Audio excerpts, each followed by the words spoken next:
이번 동영상에서는 하위 문화의 개념에 대해서 배워보도록 하겠습니다. 하위 문화 개념 간단히 설명드리면 부분집합이에요. 부분집합.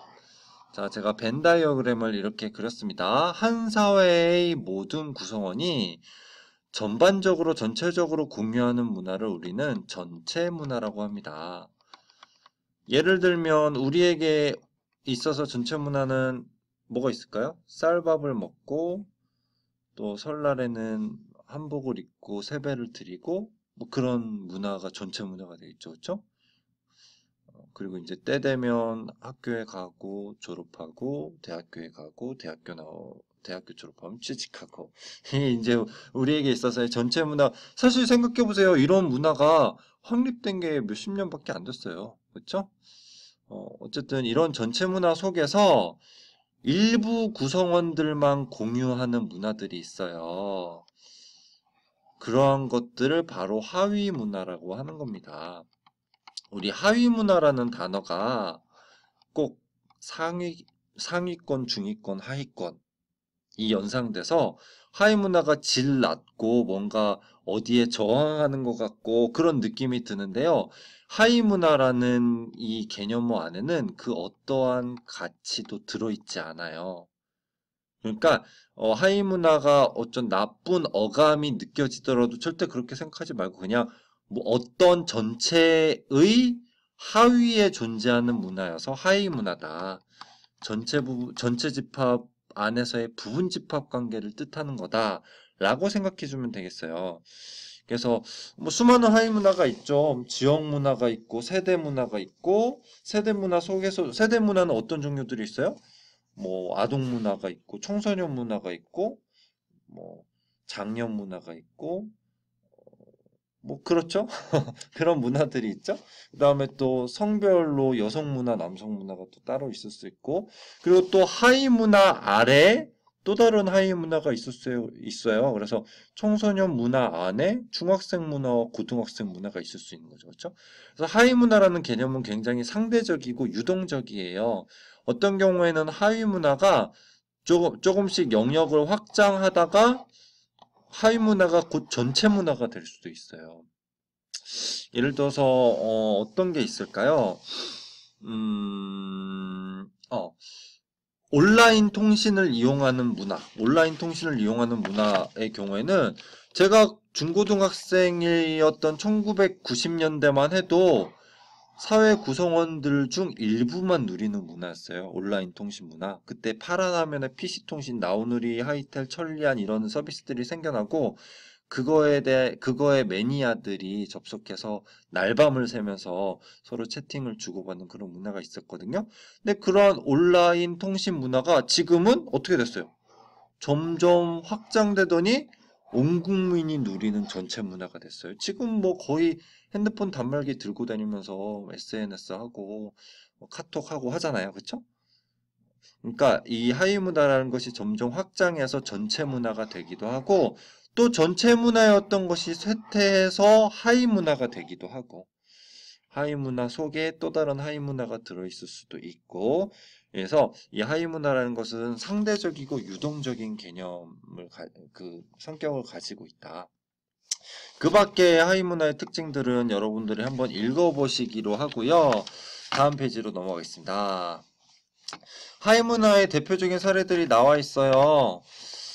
지역 문화가 있죠. 지역 문화. 지역 문화의 대표적인 사례로 또 지역 축제가 교과서 아랫부분에 제시되어 있어요. 여러분들이 지금 생활하고 있는 김제 하면 유명한 축제 있죠?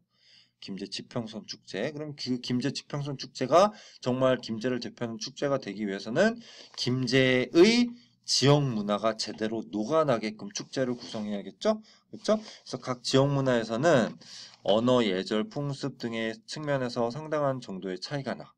그래서 김제 지역의 문화와 저기 부산 지역의 문화, 제주도 지역의 문화, 서울 지역의 문화는 당연히 차이가 날 수밖에 없는 거예요. 환경도 다르고 살아가는 사람들도 다르고 역사적인 배경도 다르기 때문에 그러한 지역 문화는 어떠한 기능을 하느냐? 지역 주민의 동질감과 유대감을 높여줘요. 그리고 그 지역 문화의 고유성은 지역 사회의 발전에 이바지하게 되는 경우도 있다라는 거예요. 그 다음에 나오는 하위 문화의 사례는 세대 문화예요. 세대 문화 제가 아까 예로 들었던 세대 문화. 대표적으로 우리가 속해 있는 청소년 문화도 세대 문화에 해당되죠. 그래서 우리가 청소년 문화의 대표적인 특징 하면 뭐가 있어요? 기존 문화에 대해서 비판적이고 저항적인 특징, 이거 굉장히 긍정적인 특징이죠. 다른 한편으로는 대중매체나 대중문화의 영향을 많이 받아서 충동적이고 모방적인 특징, 부정적인 특징이죠. 그래서 긍정적인 특징, 부정적인 특징을 모두 갖고 있다. 우리가 우리 문화를 잘 이해해야 또 발전적으로 나아갈 수 있겠죠. 그렇죠? 그래서 이러한 청소년 문화도 우리가 나이를 먹고 커감에 따라서 또 다른 문화로 이렇게 전이해가고 발전해가고 하는 거겠죠. 그래서 하위 문화의 대표격인 지역 문화, 세대 문화의 의미도 살펴보았습니다. 그 다음 나오는 것이 반문화예요. 반문화. 반문화 개념이 좀 중요하니까 보도록 합시다. 반문화의 반자는 뭐에 반하다. 뭐에 반하다.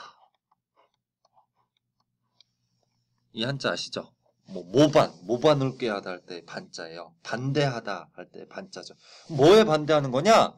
주류 문화, 지배적인 문화에 거부하거나 거기에 저항하는 문화가 반문화라는 거예요. 그래서 반문화는 하위 문화의 한 유형인데, 그냥 일반적인 의미의 하위 문화에서 뭔가 지배 문화에 도전하거나 부정하거나 지배 문화로부터 탄압받으면 반문화적 성격을 띠게 된다라는 거죠. 그래서 예를 들어서 1960년대 서양의 국가들에 풍미했던 히피 문화.